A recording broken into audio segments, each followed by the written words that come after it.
te agradecer, ó Pai, porque temos a certeza de que o Senhor perdoa os nossos pecados e renova constantemente a sua misericórdia sobre nós, renova a sua graça, Senhor, sobre nós. Senhor, queremos pedir, ó Pai, que nesse momento agora o Senhor fale ao coração da sua igreja, porque viemos aqui, Senhor Deus, não somente para adorá-lo, não somente para reconhecer, ó Pai, a sua grandiosidade, exaltar o seu nome como Senhor soberano sobre todas as coisas, adorá-lo pela necessidade que temos, ó Pai, e também pela obrigação, Pai, que temos de reconhecer que o Senhor é Senhor das nossas vidas. Mas também, Senhor, viemos aqui, Senhor Deus, para receber da Tua graça, o perdão dos nossos pecados e principalmente para ouvir a Tua voz. Fala, Senhor, ao coração da Tua igreja, nos ensina e que, pela Tua muita misericórdia, essas Tuas palavras não sejam em vão em nossas vidas, ó Pai. Faça com que o Teu Espírito Santo esteja usando, Senhor Deus, todo o ensino que tem sido trazido, Senhor Deus, ao nosso coração, para construir em nós a imagem de Cristo. É o que nós pedimos, em nome de Jesus. Amém. Queridos, vamos abrir a palavra do Senhor em Provérbios, capítulo 14, e aí o verso 3. Hoje nós iremos desenvolver apenas o verso 3. Eu gostaria de fazer a leitura desses 3 primeiros versos, uma vez que nós estamos aí diante da primeira subunidade do capítulo 14, que vai do verso 1 até o verso 7. Diz assim a palavra do Senhor: a mulher sábia edifica sua casa, mas é insensata com as próprias mãos a derriba. O que anda na retidão teme ao Senhor, mas o que anda em caminhos tortuosos, esse o despreza. Está na boca do insensato a vara para a sua própria soberba, mas os lábios do prudente o preservarão. Eu gostaria, diante de nós iniciarmos o verso 3, como sempre fazemos, dar uma recapitulada nos versos anteriores.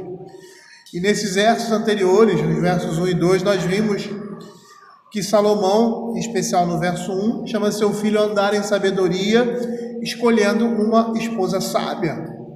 Vimos também que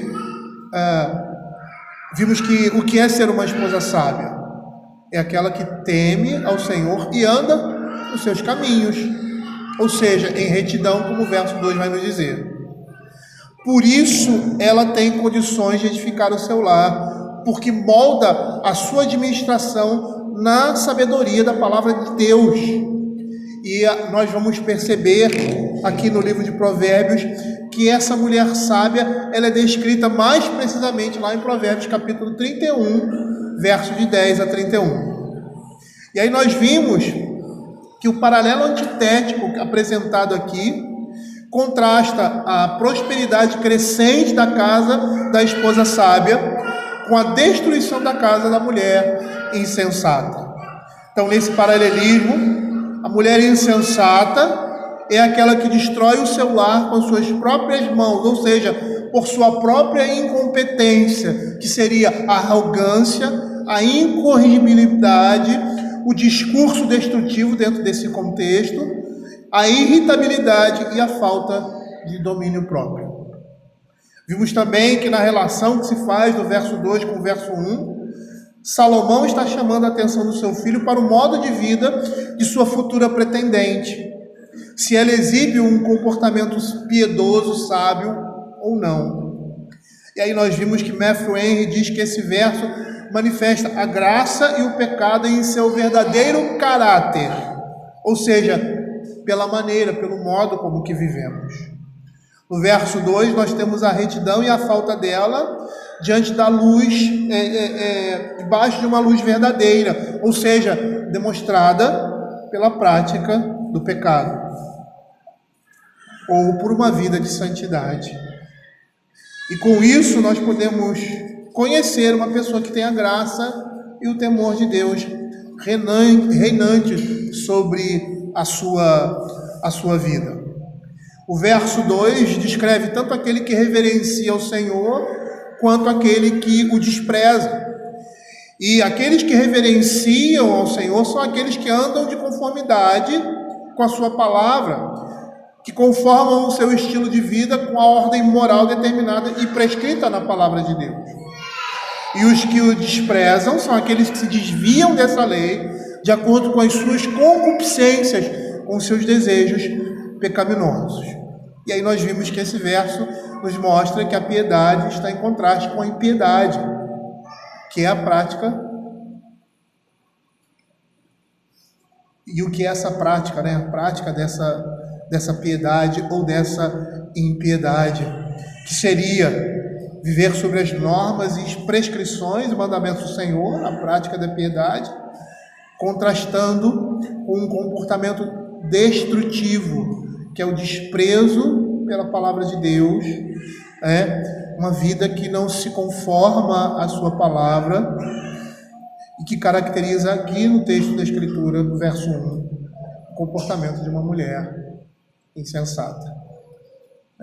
E aí, dentro dessa perspectiva, o verso 3 vai nos dizer: está na boca do insensato a vara para a sua própria soberba, mas os lábios do prudente o preservarão. Marcos, você podia tirar? O som está muito estridente.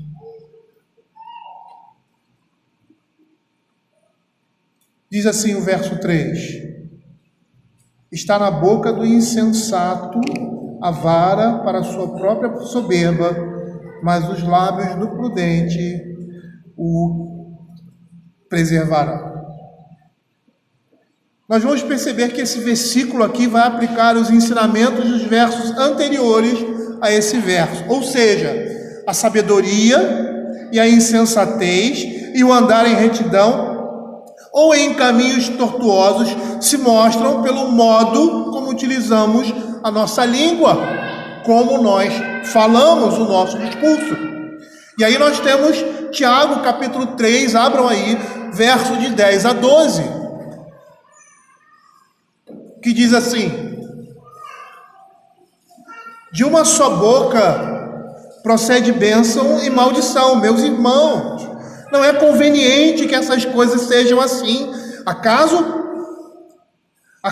pode a fonte jorrar do mesmo lugar o que é doce e o que é amargoso? Acaso, meus irmãos, pode a figueira produzir azeitonas ou a videira figos?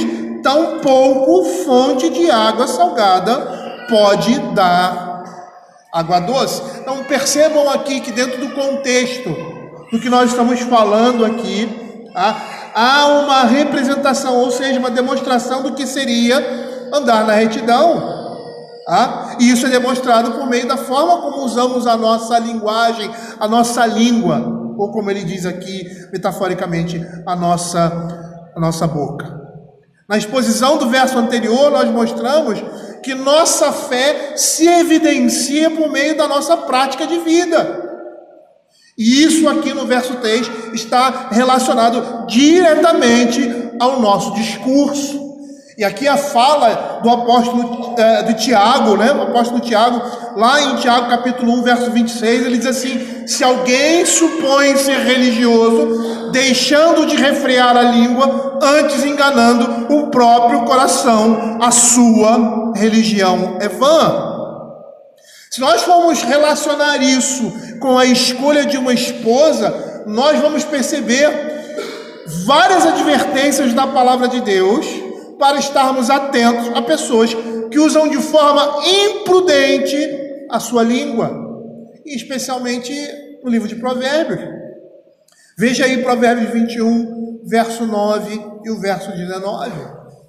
Veja o que a palavra de Deus nos diz: melhor é morar no canto do eirado do que junto com a mulher rixosa na mesma casa. Veja o verso 19: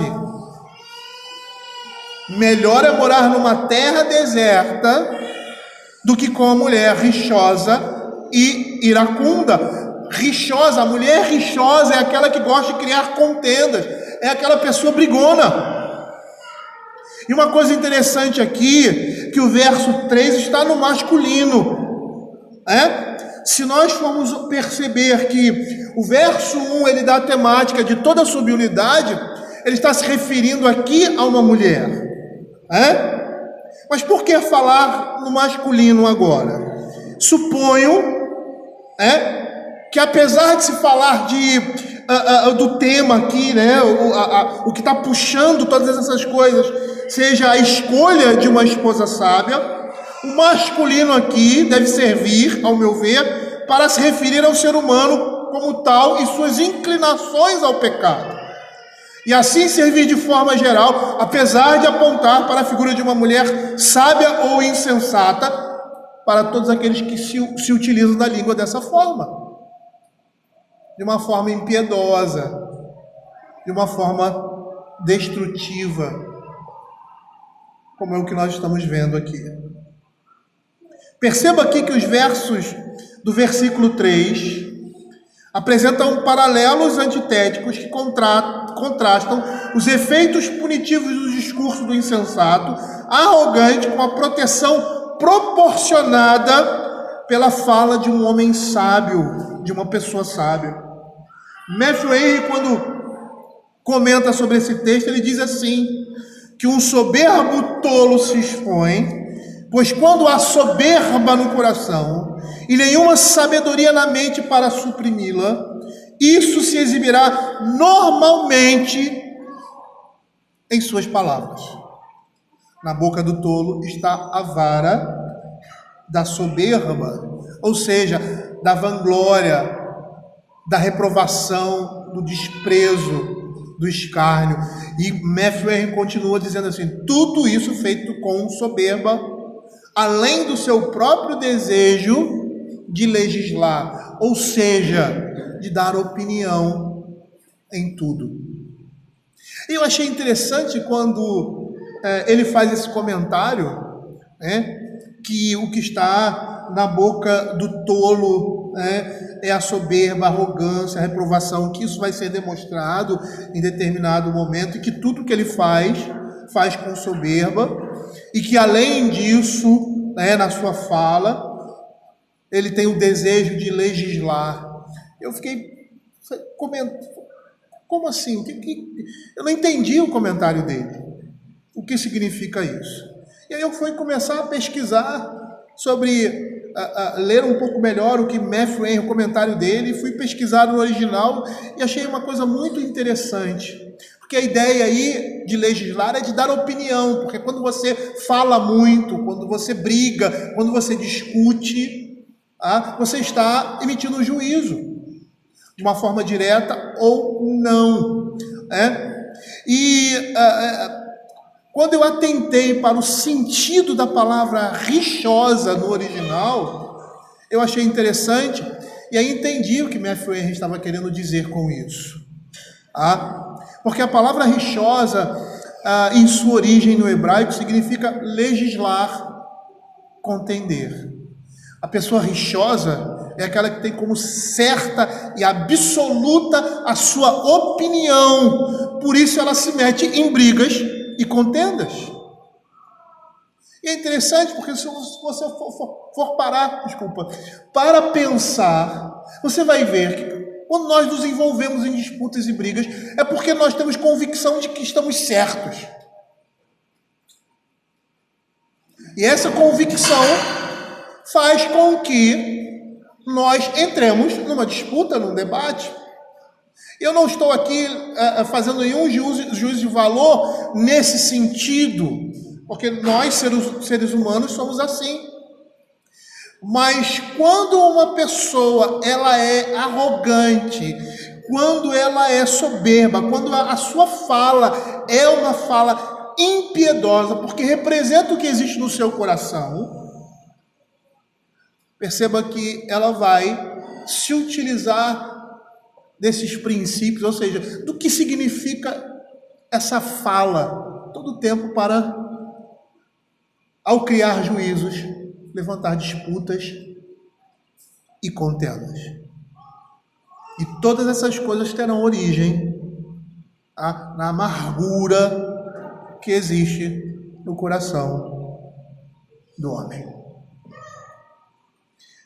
O texto vai dizer que está na boca a vara. Por quê? Porque para o insensato, o seu orgulho é uma vara em sua boca que o fere. Ele mesmo é o seu pior inimigo, mas também, com a sua fala, ele prejudica outros. E eu gostaria de apresentar aqui alguns versos que mostram essa dupla realidade, essa vara na boca do insensato, na fala do homem ou da mulher insensata, que tanto serve para ferir outros, como para trazer consequências, danos a si mesmo. Abra Provérbios capítulo 18, versos 6 e 7.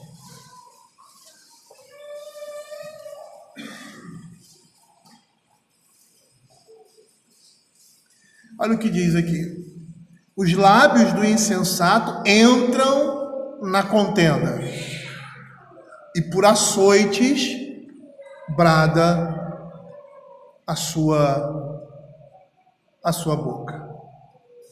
Eu não sei se não tive a preocupação de adentrar profundamente em cada verso, para saber especificamente o seu significado, porque às vezes quando você vai para o original, vai trabalhar um pouco mais o texto, você vai ver que existem implicações, mas percebam aqui de uma forma bem superficial: os lábios do insensato entram na contenda e por açoites brada a sua boca. Eu não sei se esse texto está querendo dizer isso necessariamente que eu vou falar, mas é um exemplo muito claro, né, de pessoas que entram em discussões, muitas vezes não sabem o que estão falando, e falam besteira e são contraditados de forma vergonhosa, ou seja, ao apresentar as contradições, eles veem, não somente eles, mas as pessoas que estão em volta, aquele homem está falando coisas sem fundamento. Ele é humilhado e é ridicularizado diante de todos pela sua falta de conteúdo, falta de firmeza ou de veracidade naquilo que ele está apresentando. Veja Provérbios capítulo 28, verso 25.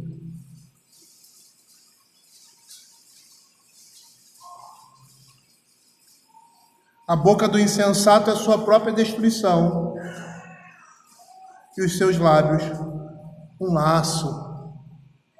28, 25? Não? Deixa eu ver aqui.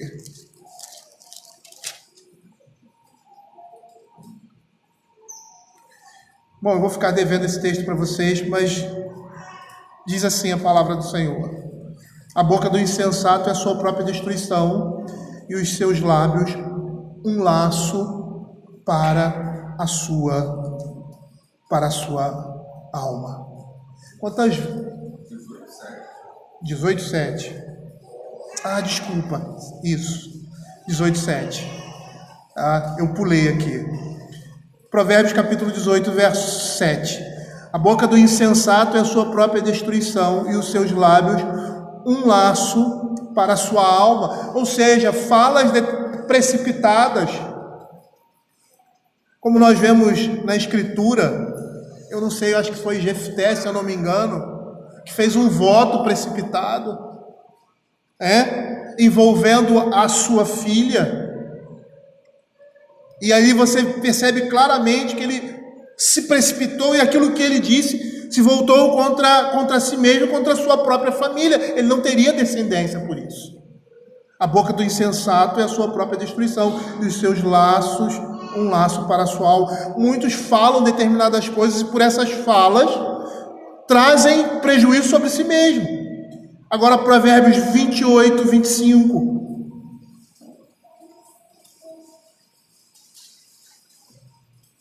O cobiçoso levanta contendas, mas o que confia no Senhor prosperará. E por último, abra Tiago, capítulo 6, 3, verso 6.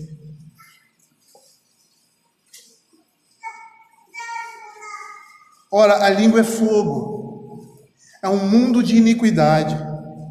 A língua está situada entre os membros do nosso corpo e contamina o corpo inteiro. E não só põe em chamas toda a carreira da existência humana, como também é posta ela mesma em chamas pelo fogo. Perceba aí que esses versos tanto mostram essa dupla realidade, ou seja, uma vara na boca do insensato, não somente com relação a outras pessoas, trazendo dano e prejuízo a outros, mas trazendo também danos e prejuízos a si mesmo. E contrastando-se com essa realidade, nós temos o sábio, que com sua discrição cautelosa protege a si mesmo de sofrimentos desnecessários. E aí você vê lá Provérbios capítulo 26, verso 3, dizendo assim: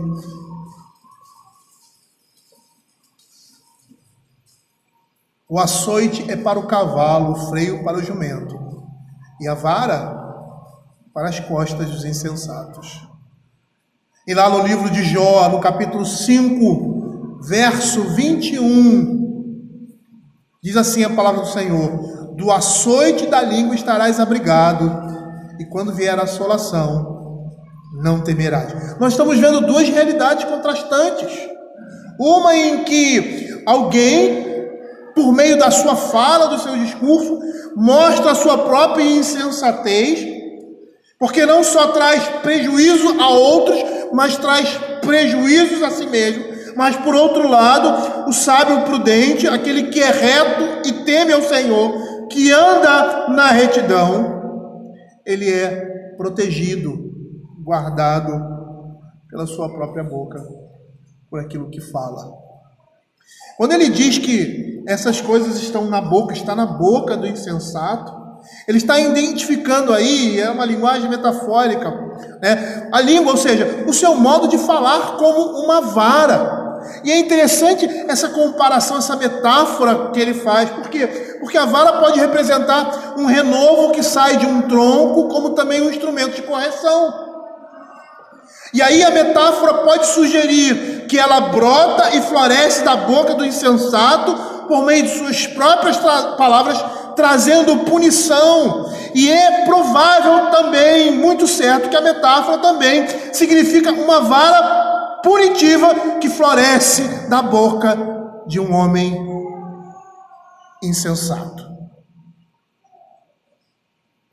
E quando ele diz que isso tem um alvo, um propósito, ou seja, para a sua própria soberba, para a sua própria vergonha, o autor sagrado quer dizer que a sua língua é um instrumento doloroso e revelador do orgulho que existe no seu coração. E aí nós vamos perceber que vários textos da Escritura vão nos dizer isso. Lá em 1 Samuel, capítulo 2, verso 3, a palavra do Senhor diz assim: não multipliques palavras de orgulho, nem saiam coisas arrogantes da vossa boca, porque o Senhor é o Deus da sabedoria e pesa todos os feitos na balança. Esse é o cântico de Ana. Aí, se nós formos perceber o contexto ali de Ana, aquela disputa de Ana e Eucana, e o que Eucana estava fazendo ou estava proferindo contra, né, Ana, e a conclusão disso tudo, aí nós vemos aqui 1 Samuel 2:3. Provérbios 21, 24, a palavra do Senhor diz assim: quanto ao soberbo e presumido, zombador é o seu nome. Procede com indignação e arrogância, e por mais que diretamente não se esteja falando da fala aqui, o zombador é aquele que fala coisas impropérios, é aquele que despreza outros e despreza também a Deus. Abra 2 Pedro, capítulo 2, verso 18. Versos 17 e 18. Vejam que Pedro está falando aí dos falsos mestres. Estes tais são como fontes sem águas, névoas impelidas por temporal. Para ele está reservada a negridão das trevas, porquanto proferindo palavras jactanciosas de vaidade, engodam. E engodar é enganar por meio de engodo, com paixões carnais, por suas libertinagens, aqueles que estavam prestes a fugir dos que andam no erro, falando dos falsos mestres. Abra Provérbios, capítulo 10, verso 31 e 32. Veja o que a Escritura vai dizer. A boca do justo produz sabedoria, mas a língua da perversidade está desarraigada. Os lábios dos justos sabem o que lhe agrada, mas a boca dos perversos somente o mal. Ou seja, o texto da Escritura está dizendo que é por meio da fala, por meio daquilo que eles estão falando, eles estão mostrando quem eles são. Eles revelam o seu orgulho, eles revelam o que existe dentro do seu coração, a insensatez, a amargura e o pecado que habitam ali. O homem que é soberbo com a sua língua, ele desfere golpes à sua volta como quer. Mas no final, sua língua será uma vara para ele mesmo, é isso que o texto está dizendo. E esse homem soberbo sofrerá uma correção humilhante pelas palavras de sua boca, ele será espancado com a sua própria vara. E o Salmo 64, verso 8 diz isso, literalmente, quando assim de Sarte, serão levados a tropeçar, a própria língua se voltará contra eles, todos os que vêm meneiam a cabeça. E é interessante nós olharmos esse texto, esse Salmo 64, abre o Salmo 64, veja o que os versos de 1 a 7 dizem. Olha o que a palavra de Deus diz: ouve, ó Deus, a minha voz nas minhas perplexidades, preserva a minha vida do terror do inimigo, esconde-me da conspiração dos malfeitores e do tumulto dos que praticam a iniquidade, os quais afiam a língua como espada e apontam com as flechas palavras amargas para as ocultas atingirem o íntegro. Contra ele disparam repentinamente, não temem, teimam no mau propósito, falam secretamente armar ciladas, dizem: quem nos verá? Projetam iniquidade, inquirem tudo que se pode escogitar. É um abismo o pensamento e o coração de cada um deles. Meu Deus, desfere contra eles uma seta, de súbito se acharão feridos. Percebam claramente aqui que o homem que se utiliza dessas coisas está mostrando que tem um coração soberbo, um coração amargo, um coração ímpio. E é por isso que a Escritura diz que nós temos que desesperadamente nos desarraigar do pecado, confessar o nosso pecado e abandoná-lo, lutar contra ele, porque o nosso pecado fala ao nosso respeito. E se nós somos do Senhor, nós não podemos ter isso como marca nas nossas vidas. Nós podemos ter isso até como uma tentação, porque como o apóstolo Paulo fala ali em Romanos capítulo 7, a minha carne deseja isso, mas o meu espírito repudia. E essa luta existe porque existem duas realidades em nós. Hoje somos transformados, somos nova criatura, ou novas criaturas. Nós não podemos mais dar vazão ao pecado, porque não somos escravos do pecado, e apesar do pecado estar na nossa carne. Mas quando isso se torna um hábito na nossa vida, quando isso é percebido por nós não podemos permanecer assim. Por quê? Porque senão seremos tidos, como a Escritura fala, com aqueles que são ímpios, com aqueles que são insensatos, com aqueles que são soberbos e aguardam do Senhor a sua ira. Perceba a nossa realidade. Nós estamos no mundo, nós temos uma natureza caída, nós não somos mais escravos dessa natureza caída, mas lutamos contra ela. E ao permanecer no pecado, nós estamos dizendo que não conhecemos ao Senhor. Por isso a necessidade, como diz lá o texto de Mateus, parafraseando, ali do credor incompassivo: meu filho, enquanto você tiver tempo, se livre do seu inimigo. Porque se isso não acontecer, vai chegar o momento em que o verdugo vai executar a pena.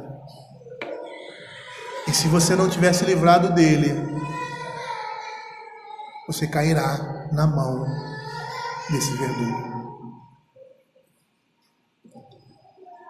Perceba aqui que o verso está deixando claro, ou seja, ele não deixa claro se o modo de falar do insensato causa dor ou em outros, ou no próprio insensato, ou em ambos. Há uma ambiguidade aqui. E como vemos em outros textos, é exemplo dessa mesma ambiguidade gerada pela falta de certeza de uma precisão, nós entendemos que o verso está chamando a nossa atenção para todas essas realidades que apontam para esse estrago total causado pelo modo de falar insensato, que representa a arrogância e a amargura de uma pessoa que despreza a Deus. Mas veja a contraparte: mas a oposição, os lábios do prudente o preservarão. E é possível aqui, com certeza, que se esteja falando de alguém que refreia a sua língua. Mais uma vez, a Escritura está cheia de exemplos e de instruções quanto a isso. Provérbios 21, 23. O que guarda a boca e a língua, guarda a sua alma das angústias. Esses dias eu estava ouvindo alguém falar numa discussão, num debate, e aí essa pessoa disse: quem fala demais dá bom dia a cavalo.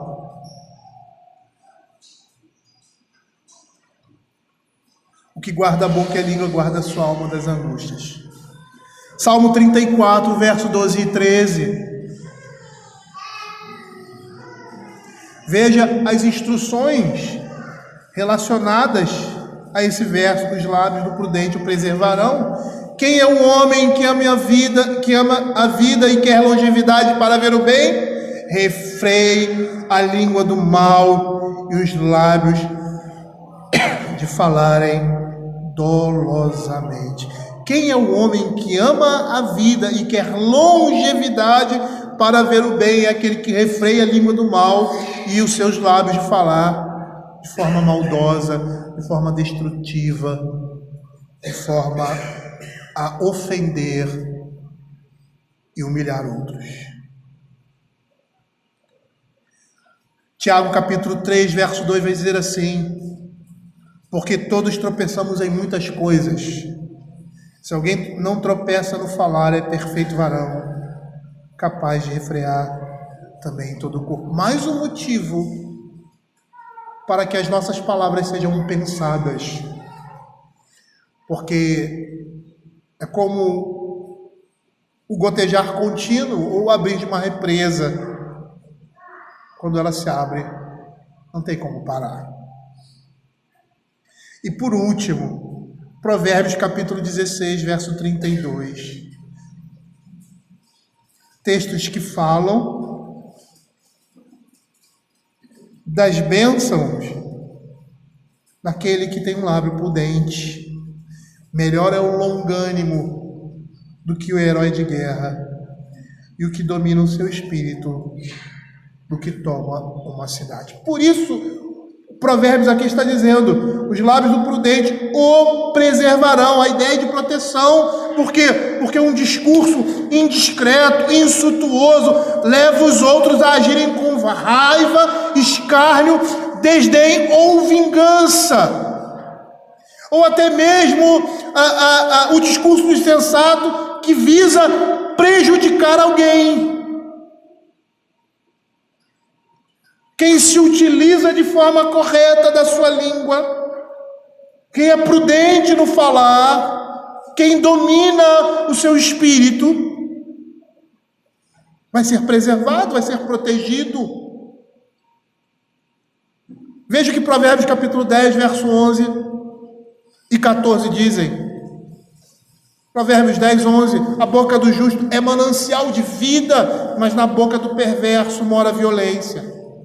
Ou seja, o nosso discurso deve ser, a nossa fala deve ser um manancial de vida, porque é isso que existe dentro de nós, no nosso coração, porque a boca fala do que está cheio o coração. Verso 14, os sábios entesouram no mesmo capítulo o conhecimento, mas a boca do nécio é uma ruína iminente. Ou seja, aquela pessoa que só abre a boca ou para ser pessimista, não que a gente acredite, né? Vamos falar positivo, que as coisas vão correr positivamente. Não, mas que uma pessoa pessimista, uma pessoa derrotista, ela traz peso ao coração de outras pessoas. Uma pessoa que só sabe criticar, só sabe ver o erro, não olha positivamente, não fala nenhuma, não tem nenhuma palavra de louvor e incentivo, ela traz destruição. Veja Provérbios 11, verso 9.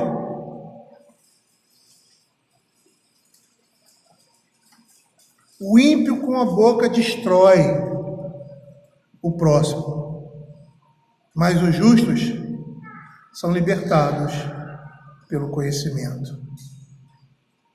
O que nós estamos vendo aqui? Nós estamos vendo aqui nessa segunda parte um homem humilde e sábio que se preserva e busca o seu próprio bem, impedindo que faça aos outros a maldade que os soberbos fazem com as suas línguas. E dessa forma também impedem que tragam sobre si mesmos aquela maldade em que os soberbos e escarnecedores frequentemente se envolvem.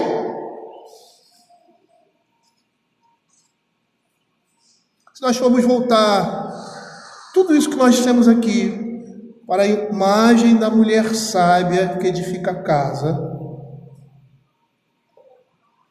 que suas palavras são acolhedoras, preservam a si e aos seus maridos, filhos, que recebem sobre si graça e não desventura pela sua falta de compostura e de comedimento no falar.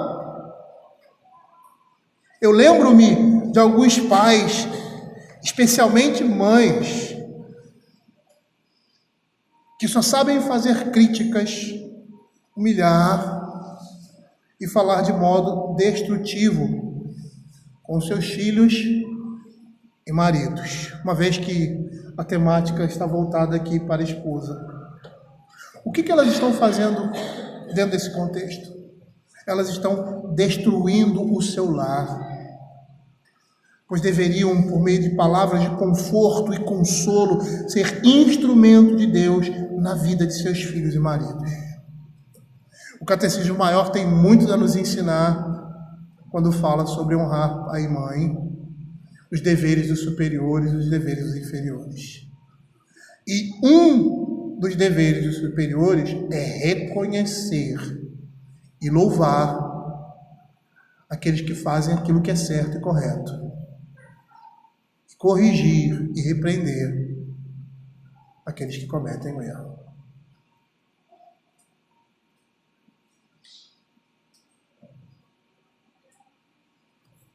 É isso que se espera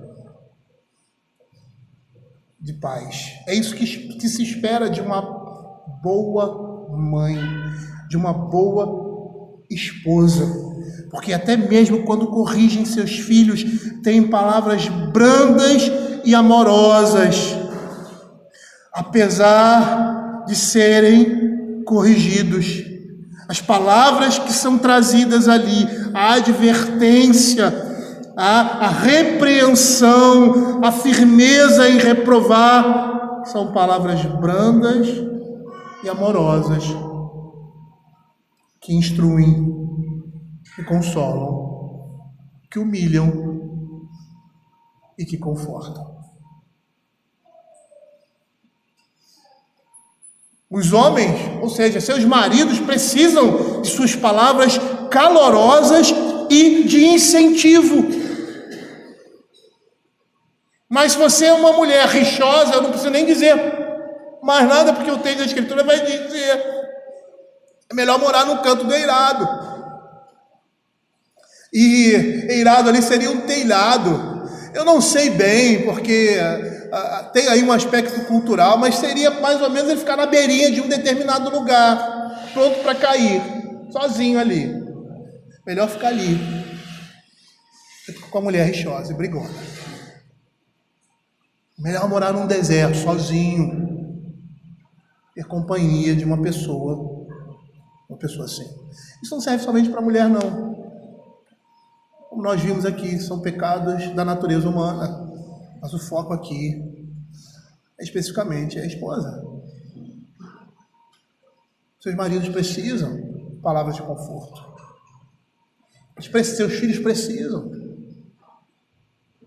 Pais que não elogiam seus filhos, que só lançam críticas sobre eles, estão destruindo a sua casa. Essas mulheres que agem assim estão destruindo o seu lar. Eu me lembro, eu sempre dizia para Simone: se o mundo estiver contra mim, mas se você estiver ao meu lado, me apoiando, eu enfrento qualquer coisa. E passamos muitas dificuldades na vida, problemas, e quando eu sabia que a minha esposa estava do meu lado, ela concordava com o que eu estava fazendo, eu não me importava com mais ninguém. Com mais ninguém. Eu ia em frente. Mas o contrário também é verdade. Se o mundo todo estiver ao meu lado, mas se a sua esposa, a minha esposa, estiver contra mim, esse mundo não será capaz de dar a confiança e a segurança que o homem precisa em suas decisões. Por quê? Porque a mulher sábia edifica a casa, mas a insensata, com as próprias mãos, a destrói. Eu teria muita coisa a dizer a respeito disso, mas eu acho que a experiência fala mais alto, porque nós todos já passamos por situações semelhantes, ou negativas ou positivas. E como faz diferença uma mãe que consola, que incentiva, que corrige com amor, com brandura. Ontem nós estávamos falando para os homens sobre liderança, um tópico do livro Reformando o Casamento. E nesse tópico ele fala sobre a autoridade do homem, que o homem tem que ser firme. E nós percebemos que o que a Escritura fala sobre autoridade e pastoreio, liderança, é completamente diferente da perspectiva do mundo. A única coisa igual é que alguém está indo à frente. Mas a forma como isso acontece, o modo como essas coisas se dão, e a relação que existe entre essa pessoa que representa uma autoridade e aqueles que estão debaixo dessa autoridade são completamente diferentes do mundo, porque biblicamente são tratadas como se fossem superiores a si mesmos. E esse é o princípio da palavra de Deus. Nós devemos tratar as pessoas como se fossem superiores a nós mesmos. Então aquele que está em situação de autoridade deve tratar a sua esposa, seu filho, a mulher com relação aos seus filhos, a relação marido e mulher, como se um e o outro fossem superiores a si mesmo. Porque tratando assim, dessa forma, jamais iremos pecar contra eles. Jamais deixaremos de honrá-los. E principalmente com relação às nossas esposas, como elas devem ser honradas. A Escritura diz que elas são coroa do seu marido. A coroa é um adorno especial que mostra a glória de um rei. A glória de um rei está na sua coroa. É uma perspectiva completamente diferente da perspectiva do mundo. A importância que esses elementos, esses papéis têm, não somente na vida familiar, mas na vida da igreja. Na vida da igreja. É por isso que ele diz: a mulher sábia edifica sua casa, mas a insensata com as suas próprias mãos a derriba. Vamos orar, vamos baixar as nossas cabeças e orar ao Senhor.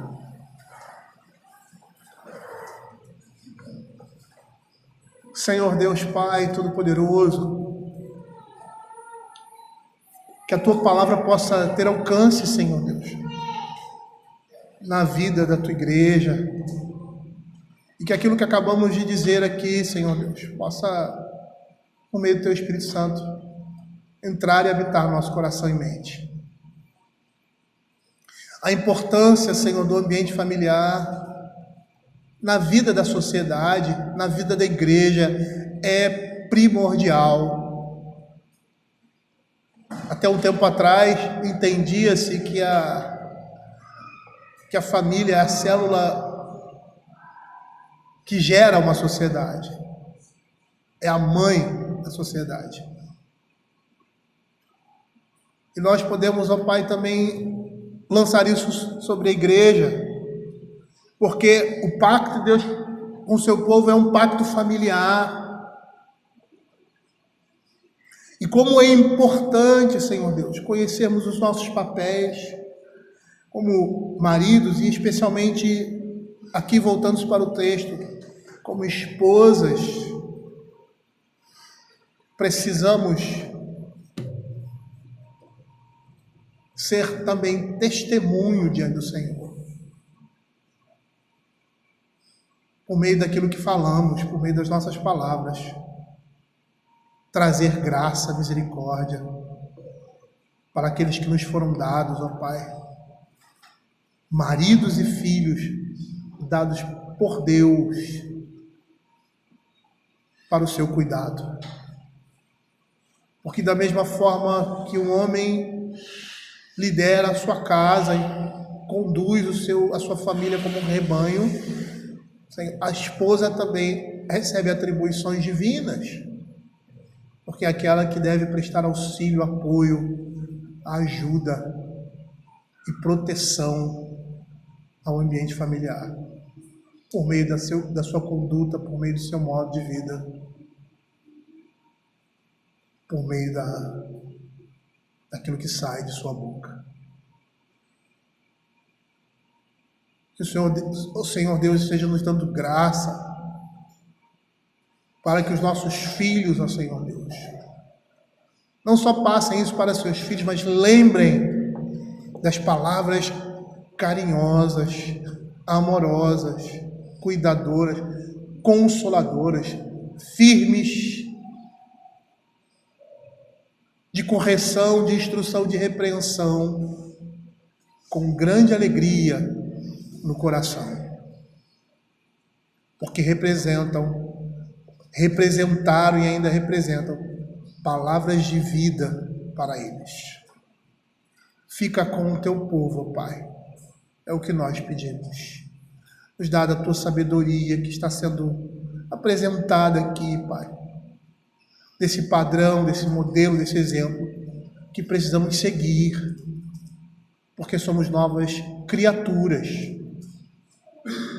criadas em Cristo, agora, para toda boa obra. É o que nós pedimos, em nome de Jesus. Amém.